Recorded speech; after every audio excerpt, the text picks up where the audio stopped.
So did I confuse you on the calendar, or did you figure it out? No, for whatever reason, it showed yours, but it was for somebody else for mine. So I don't know what the heck that was. That was weird. Well, only because he's here, I'll blame Ray. It's Ray's fault. Just so you know. I have broad shoulders. Hey, Steve, we did notice that if they're trying to make a reservation or register for this call today, that it shows that tomorrow's available, but not today. We looked at that. No, I'm not aware. I'll check that with Alvaro, who's in charge of the calendar. Okay. So this particular time for the rest of the week, is it showing normal for the rest of the week, just not today? Right. I'm wondering if it's just because we were trying to register somebody today and it just didn't show up. So I didn't know if we could bump it back all the way to the hour before it says we can't register for it. Well, I'm glad all of these people ignored that and showed up anyway. That's right. Hey, Cheryl, how are you today? Hi. Yeah, good to see you. Linda, how are you? I'm good. Thank you. Good. Great. Everyone have a nice weekend? Easter Sunday weekend? Mm-hmm. Yeah.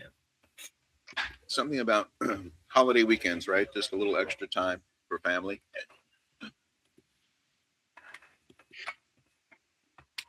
Linda just got signed up on her pro plan a few hours ago. Oh, wow. Okay, so Linda, like I said, you've got to do the meeting then. No. That's how we throw you right into the fire, you know? No. No. So again, Mondays, welcome. It's always the beginning of the week, and sometimes people have, we're playing with the system over the weekend. I know we're doing maintenance on the avatar photos. One of the reasons we're doing that, and I could show you an example of it, of what I did, is we're getting ready to preparing the platform to do international translations after the recording as opposed to live. So let me give you an example for those of you who've never seen it. So I apologize for the inconvenience, but I think you'll appreciate our eventual results. Let me see if I can find it here. And then start at the beginning here. In here. I'm sorry, I have so many of these tabs open, I can't find my own. Let's see. Let me find it first here. Let's see if this one was it. Nope, that wasn't it.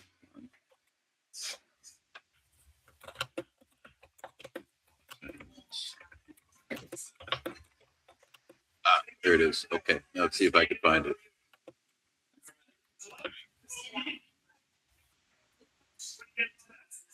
One second, I apologize. Let's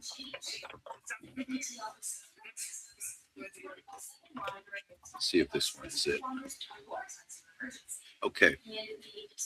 Tell me how I sound. Vuoi trasformare ogni webinar, messaggio, email o live stream in un momento interattivo? Allora ascolta qui. Ogni giorno 550 milioni di persone guardano un webinar. Si inviano 100. Okay, I think you guys got the drift, right? So Italian. we've talked about being able to do this in 155 languages, and that's why we're trying to create the platform for you guys. So hopefully you can give you a little something to look forward to, even though it's the inconvenience. Does anyone have anything special they want me to start with today? Is there anyone brand new that has never seen the platform that going, what are they talking about? Why is he speaking Italian? Is there anyone that has any particular function or feature that, no matter how many times you think I've mentioned it, you'd want me to go over it for you? Do you want me to take you through the top and the beginning? As if you're all brand new, you tell me, how can I serve you guys today? Go ahead, John, you start. I know you like that hand thing, so that's why I do it. And I do appreciate that. So when we're on your calendar, do you want us, I mean, obviously you're the man with the plan. And I'm just giving you my, special link. It says, do you want to host? I don't ever want to host your meeting. I want you to host your meeting. I just want to be Correct. there to, pick up all the, pinata pieces. Yeah, no, let me say this. When you, it's a good question just about how you book meetings in general, right? Because I notice a difference. Some people will just send someone my Calendly link and they expect that person to book it at their convenience. That's And that stupid. person isn't going to put your email in it to let you know they even did it. And so I usually get the phone call. It's like, what's wrong with the system? The guy booked in a meeting and I didn't know about it. Okay, well, Calendly's not that good where it could tell you even with no information. So what I suggest when you're booking a meeting, again, you're in charge, you're in control, and you shouldn't give that up to your guest, because even if you say guest, please put in my email, he'll spell it wrong, he'll type it wrong, right? So we're really in general just talking about the VIP calendar, and that's setting up appointments for me. And remember, the whole point of that is I'm working for you guys. And so some people say that figuratively, right? Oh, I'm working for you. No, I really am working for you. You can literally dictate what day and time that I will actually do a demonstration for people that you care about, that you think maybe is interested or should be interested, even if they're not, to do that. And there's, just so you know, there's no wrong person when you set up a meeting with me, because you never know. My partner Dave loves to say it's not sometimes the person you're presenting to, just so you know, it's who they lead you to. And so even if you think it may not be appropriate for them, they may know people that are far more appropriate than all of us in that perspective. So there's never a wasted demo in that perspective. And for those of you that have done demos for, none more than Ray. And even though Ray can do demos better than me, he'll know when to leverage me. He'll know when that person will care that I'm the guy doing the demo, even though Ray could show them all the exact same information and told the same way. And that's when you become a great partner to me, because the whole point of the demos, right, is to get people to move to the next level for you.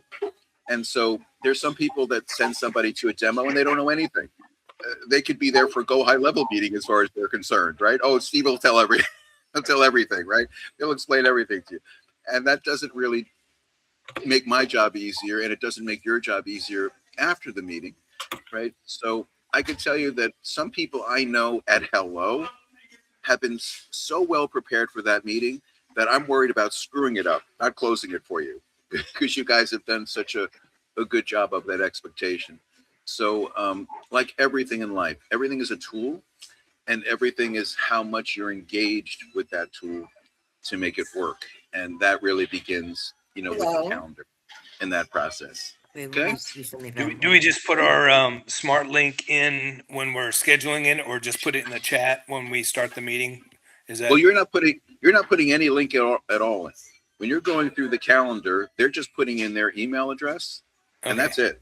I'm saying keep it really simple and clean. Like I say, later on in life, if the goal of a one-to-one is for you to sign someone up, that's when you'd become the host. And most of us aren't ready for that. It's really easier for me to leave the meeting. Like what I do is I never stay for the transaction part, right? I'm here to present. So many times, people will go, hey, let me send you my link. Why don't we log into my platform? And that's where you go sign them up, right? So sort of a two-step process, I think is better. I got you. Okay. Does anyone have any questions? Does anyone go, what calendar are you talking about in that sense? Or are we all good? Yeah. So sure.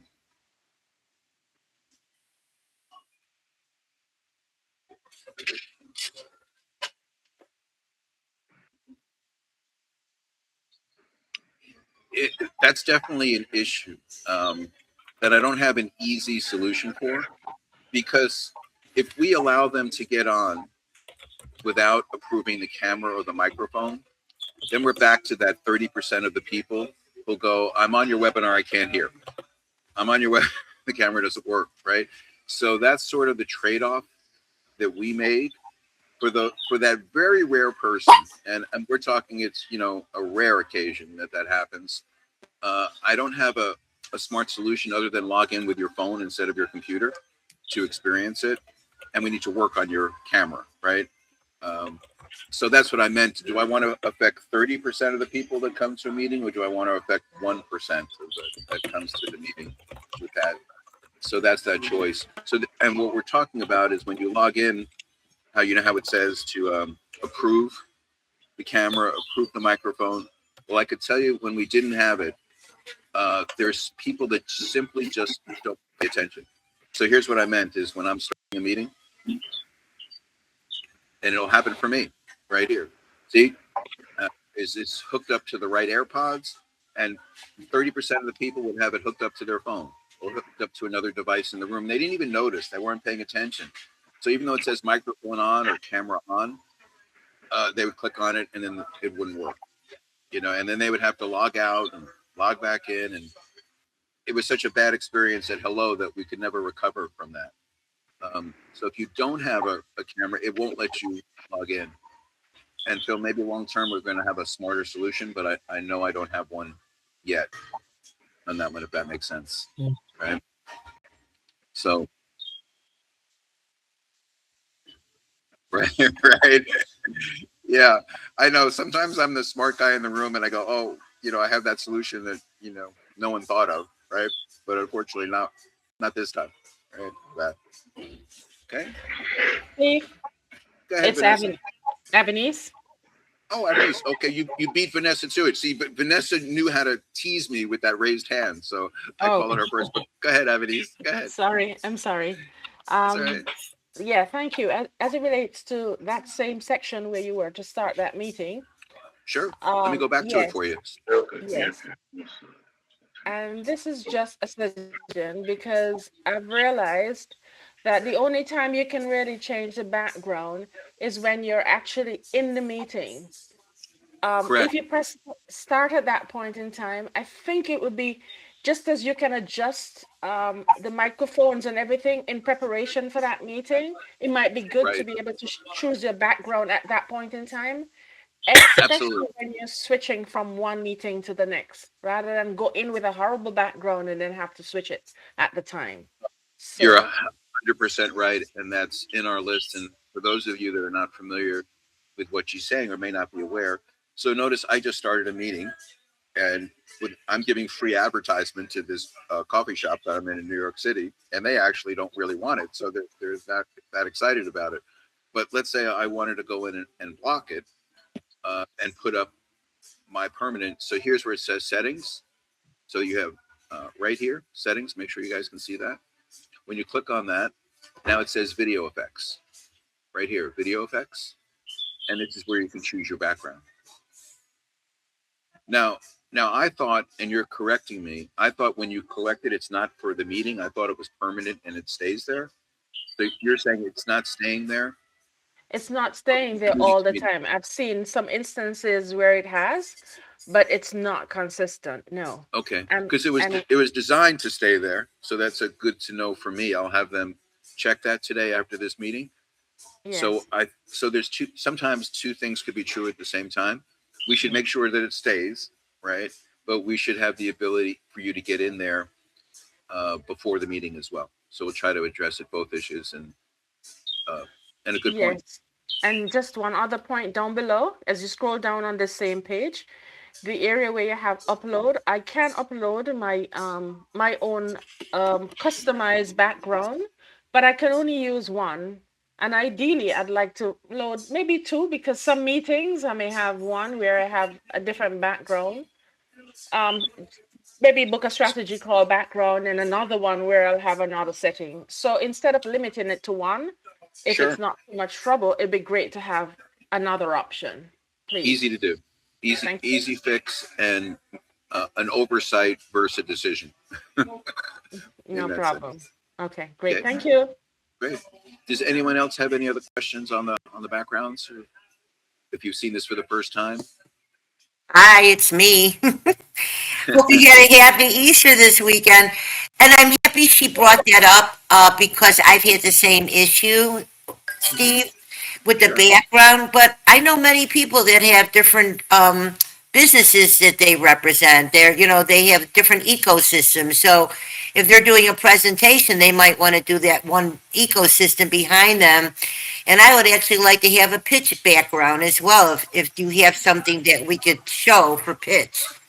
But yeah, so if there is something that we're having an issue as well. Like if I'll do a background and I do it, and I don't have my camera on right now because I don't like the way I look, and so I don't want anybody else to see how I look either.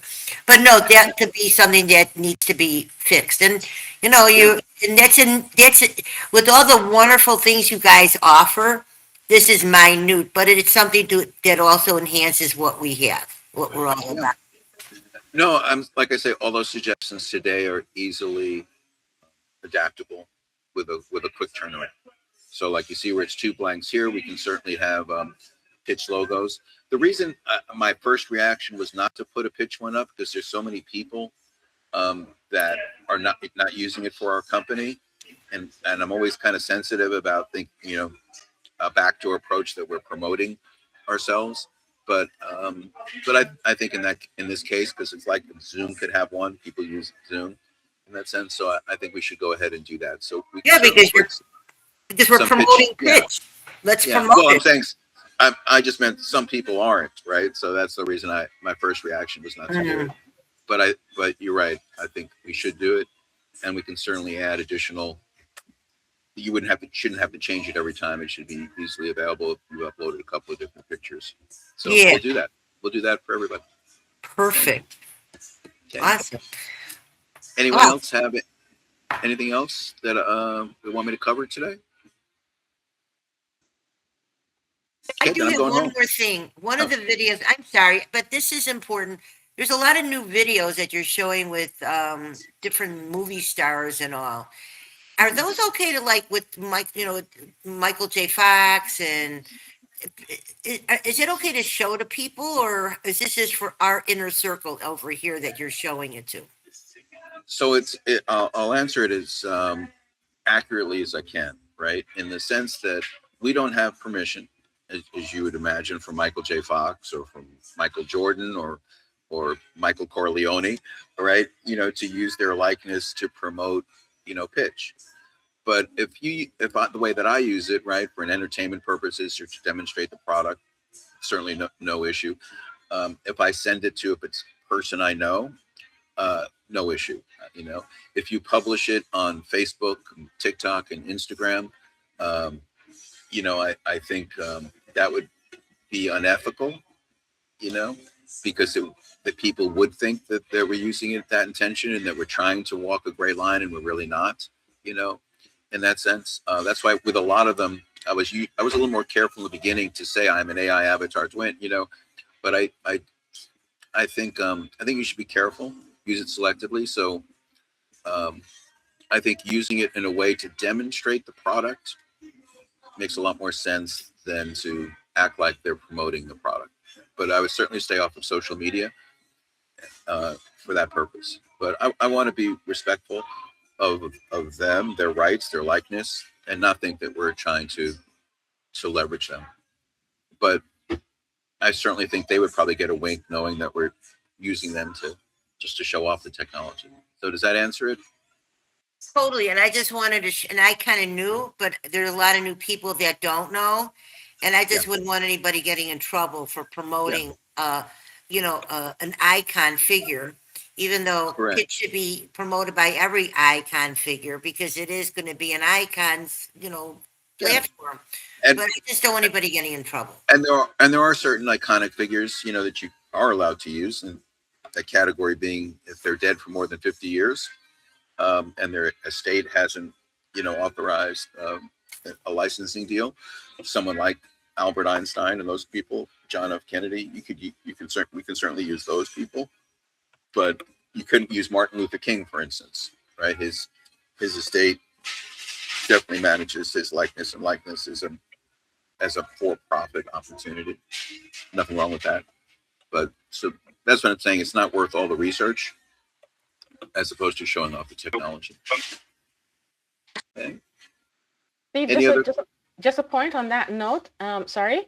What I have found to be really impactful, the persons I'm speaking with about pitch, once I get the interest and I'm confirmed, I feel confident that they're interested in the product. I get a picture of them and I actually get the text that relates to their business, promoting their business to perhaps one of their clients. And then I send it to them and said, I just sent you a gift. And that's the power of You're hitting it out of the park, right? That is the best use case, right? I think there's two great use cases for the avatar. One is yourself, so you can scale, so you can be in more places than once. But when you can take the time and make an AI avatar of them, it's always brilliant. No one ever goes, why did you do that? How, Exactly. they're flattered. They're flattered Yes. that you took the time to do that. Also, let me see if I could find it. I found a really good YouTube converter. This one. Okay. Let me put this in the chat. There's a lot of these out there that are free, but they just, bomb you with advertising and that stuff. And I found this one. Let me put it in the chat. That you can take an hour-long YouTube video of somebody and it'll convert it to an MP3, and then you can edit it to the 10 or 30-second clip to use it as their voice. I mean, I liked it so much I was considering putting it in our back office, but I want to test it for like a month before I would do that. But that's I put it in the chat. So copy and paste that, put that in your browser, put that in your notes. So far, out of all the YouTube converters, that one has been so far a home run for me.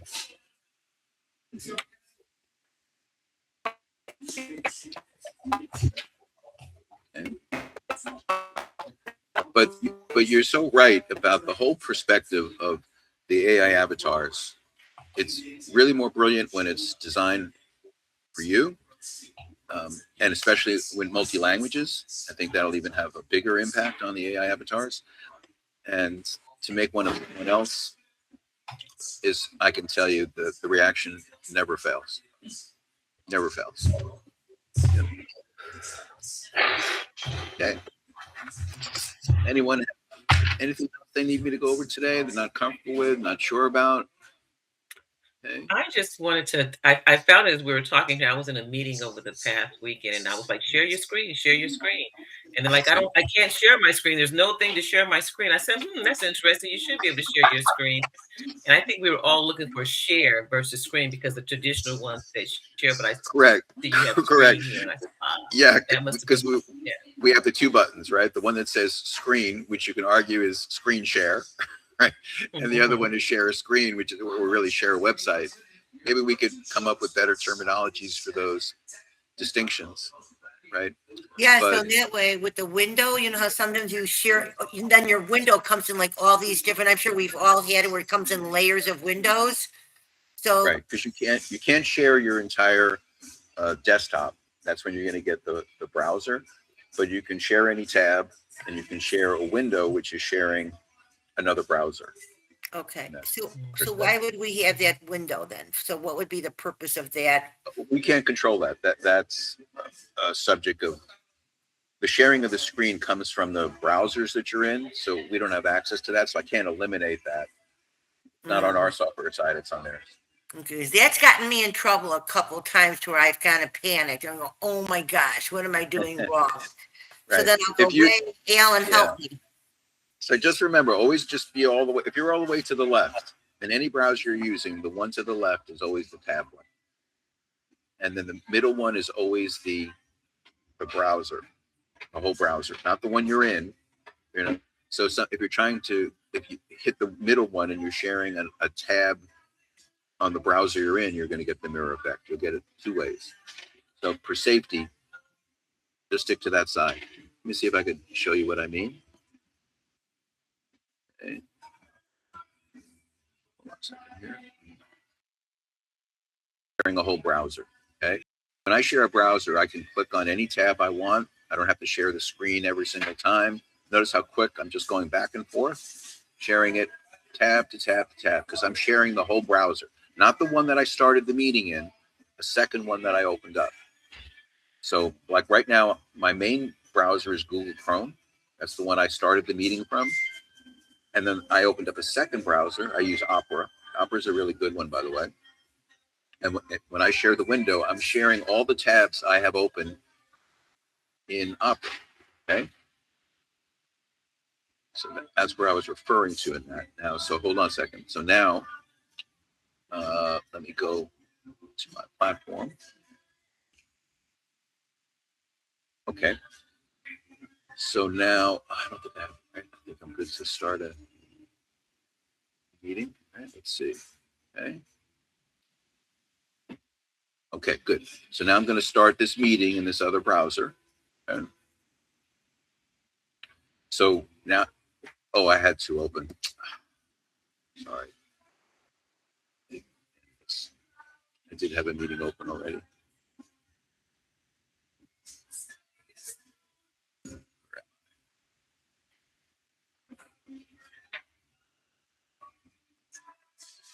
Oh, I don't know where it is. Oh, where did I put it? Try that thing. Yeah, open that up, see where it is.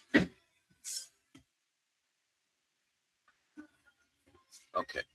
So now you see on the bottom where it says screen, that's the normal Zoom share, and share versus the share website button, right?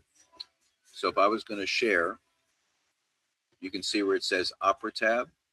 That would be any tab in any browser. It could be Chrome tab, Opera tab. That's where I'm going to share any URL. If I click on that, I will never get mirroring, no matter what. Okay, that'll just not happen. I'm safe if I see all the tabs I have open. And you notice when I click on it, it'll preview. So I will never get the mirror effect as long as I'm here. And I'm literally going through each one. That's simple. When I hit window, application window, it doesn't matter what it's titled. It's just remember the middle one. So left is always tab. Middle is another browser. Okay. When I click on this, and I'm only going to get one choice because I have one browser open. I click on this, and then it's my whole other browser. So this is the one I can't block because it's not from us, but that's the one you want to stay away from. Okay. Is everyone kind of clear? This is your money one. You'll never make a mistake. This one, if you click window, it should be good 95% of the time. If not, just make sure. Now, when somebody says they can't, when you share another whole browser and you're playing a video, sometimes people go, I don't hear any sound. I can't hear your video playing. See where it says also share system audio? You only have to do that when you share this middle browser one. Otherwise, it turns on automatically. And you just do that. And then your videos and YouTubes will all play. Okay. That made See, sense. there was a question in the chat. Gail would like to know how long our the maintenance will be for the talking photos, please. Yeah, it could be a minute-to-minute thing. They're working on it. It's kind of like saying, how long does it take to fix the carburetor on the car? A little bit. We thought we'd have it done, already by now, but we're taking advantage and really trying to get a lot of the things done. So hopefully by the end of the day today. Okay. And we'll send an email out later if it goes longer and update everybody. Go ahead, Ray. Yes. Sure. I'm not leaving.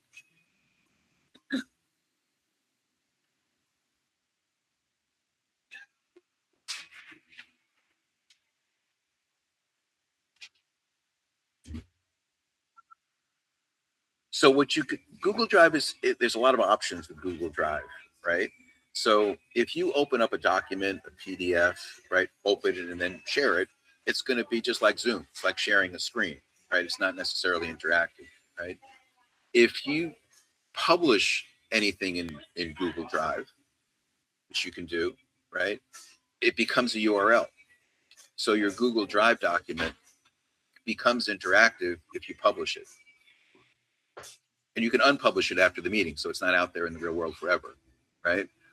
But that's what I do to do the cheat, right? In that sense, anytime I can convert something to a URL, then I know it can make it interactive, including a document. Now the question is, if you have a document, right, what are you going to be making interactive, right, in that document?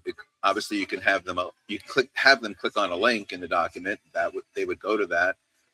I don't know if that's much of a time saver versus you pulling up the website for them and making it interactive, right? So not a big gain.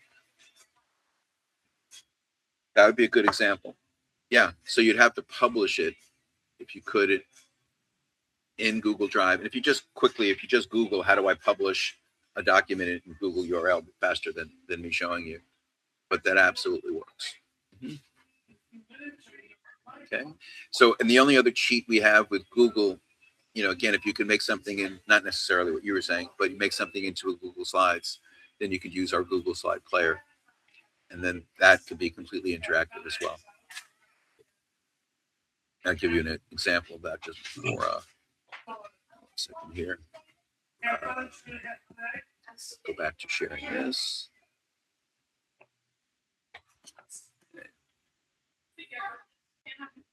Okay. So if I'm in a meeting, right, that I've started, okay, start this one.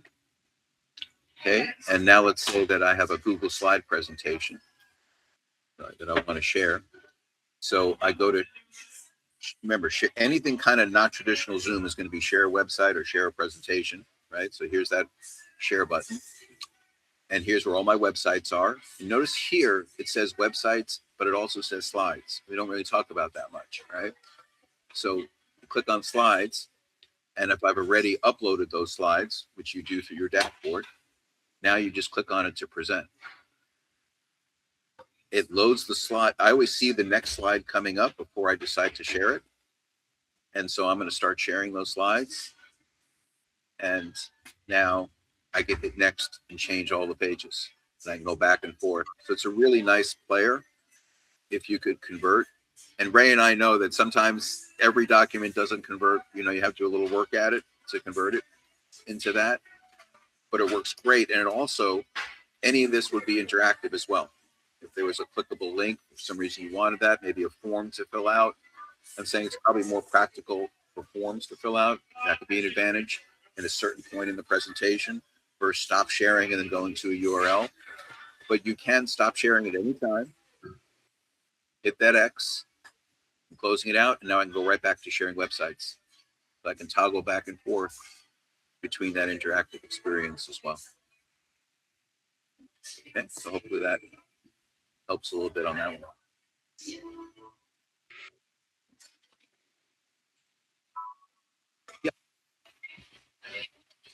You can remember when I offer you these things, they're not that you have to do them instead of the way that you want to do them, right? If you're used to doing it a certain way, I'm just saying to you that sometimes in our platform, there's a more powerful way to take advantage.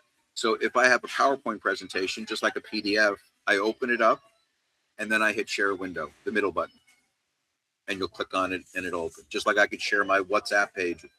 I'm saying you could do that with applications many times, and you can do that with documents, whether it be a PowerPoint or whether it be a PDF. So you would hit the regular share button and hit window. And as long as you open it first, you'll see it open and you can just click on it as an option. I just wanted to make a quick recommendation, something that has helped me. If you guys want to become a great presenter on pitch, I would recommend entering or having another device that you enter your meeting in. So set up your meeting just like you would normally, but then get on your own meeting with a cell phone or another computer, just so that you can see what the participants are seeing as you're turning the pages. So if you're going to share a presentation, PowerPoint, just like Steve was showing, or share a website, it helps a lot if you can have another device there close. Of course, you'd have to turn the volume down on it, but it really makes it nice to be able to see what the participants are seeing as you are navigating your screen as a host.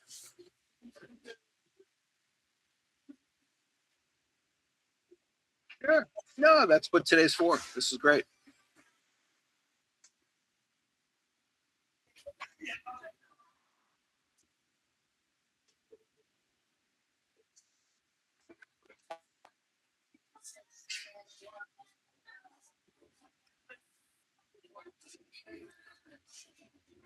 So let me say, this is the way that we designed it, right?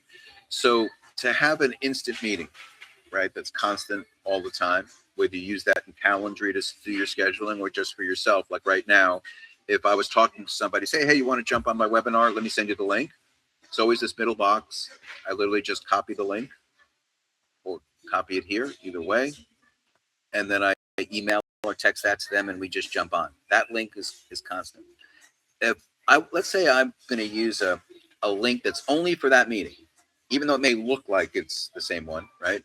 I hit schedule. And so these would be those links where you have more security over and no one else can come in because that link will only work from 2 to 3 in the afternoon, whatever you schedule that for as you go through this, right?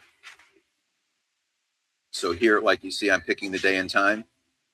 And I'm picking, just so you know, the suggested duration. So if your meeting goes more than 30 minutes, it's not going to shut you off. But your guests, when they get the invite link, will know how long, that they expected for you to make your presentation, just the way you would in Zoom. You would decide whether, is this a recurring meeting that you don't want to set up all the time? It would be that. And then you could use my personal link, or literally it will generate a different link for either every meeting. So you can, this one or this one. Entirely up to you. Then you could decide whether you want to have a waiting room, and you would allow people, you'd knock on the door to let them come in. You'd also decide ahead of time whether you want to broadcast this to Facebook Live or YouTube. You don't have to do it when the meeting starts, but it'll give you that option to do that. Okay? And then you could decide, are you starting the meeting off the way we did today? Notice I wasn't sharing the screen. I wasn't sharing a Zoom screen type, or I wasn't sharing an Interact website, but I was able to do that at any time. So I'm not locked in. It's more, how do I want to greet my guests? How do I want to meet them? If I want to have the website up instantaneously, as soon as they log in, I would hit interactive meeting. Or if I want to start it off as a webinar. When I hit interactive, I have 2 options. If I'm going to be the only host, it's easy. I literally just pick me as the host, right? I pick the website I'm going to share, and I'm done. That's the website that'll appear as soon as the meeting starts. If I'm going to create co-host links or smart links for my co-hosts, that's when I would click this one. Still going to pick the website that we're all going to share, and then I choose the people that I want to give an invite link to. If I've set them up before, it's this, I love this, that all I have to do is check their names, and I'm going to hit continue, and I'm going to create 3 links for them and a link for myself. If I'm adding somebody brand new who's so excited to sell pitch or their product or service, they can't explain anything yet, right? They can't explain anything other than if you got in front of Steve for 10 minutes, you're going to be excited. If they could say that and you want to give them an invite link, you'd add new, and you just have to know their first name, last name, and email. It's that simple. And then for your own records, you could just put it, because you were promoting them with pitch, or it could be Nu Skin or Herbalife. Hit save, and you're done. And then soon as you hit continue, all these links are going to the ones that are going to be created. And you hit create link, and we do the rest. We send that an email that says you're doing a meeting Thursday night at 8 o'clock. Here's your invite link to invite all of your guests, so you get credit for the sale in case your guests decide to move forward. And the only thing you need to do is fill out your replicated ID number in this form, and that'll immediately become attached to the link, and you're good to go. So we don't give you a lot of administration work to do. We do it for you. So go ahead.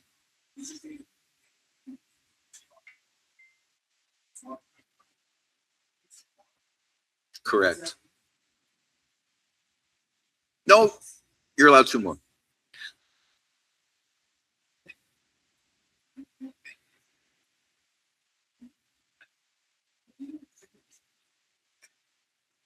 Yep.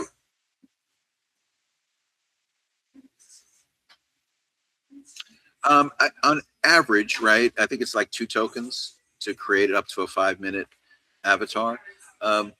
When we introduce this, right, we also are going to have a credit system so people can buy more credits and all that. The truth is we've been giving them away for free with the plans until we introduce the credit system. And part of that is we're trying to study people's behavior. How long is the average avatar they're creating? What our final costs are to do that. So every plan will have a certain number of free avatars that they get to do. And if you want to buy more, we don't want to make you have to upgrade to a whole nother plan to get more avatars. So that's why we're doing the credit system. So we don't go broke if you're doing unlimited avatars, and you get, the ability to leverage it no matter what plan you're in. And that's why we deliberately limited it to 5 minutes, because we find whatever we limit to, people will use. We think avatars really are more effective the shorter they are, and control people's messaging. Now, what some people can do, some people have 10 and 15-minute avatars they've done. You go, how did they do that? Well, they did 3 separate avatars, and then they edited it together. They went to a simple editing site and just literally attached them back to back. So they're able to do a 15-minute avatar, even though our system limits them to 5 per recording.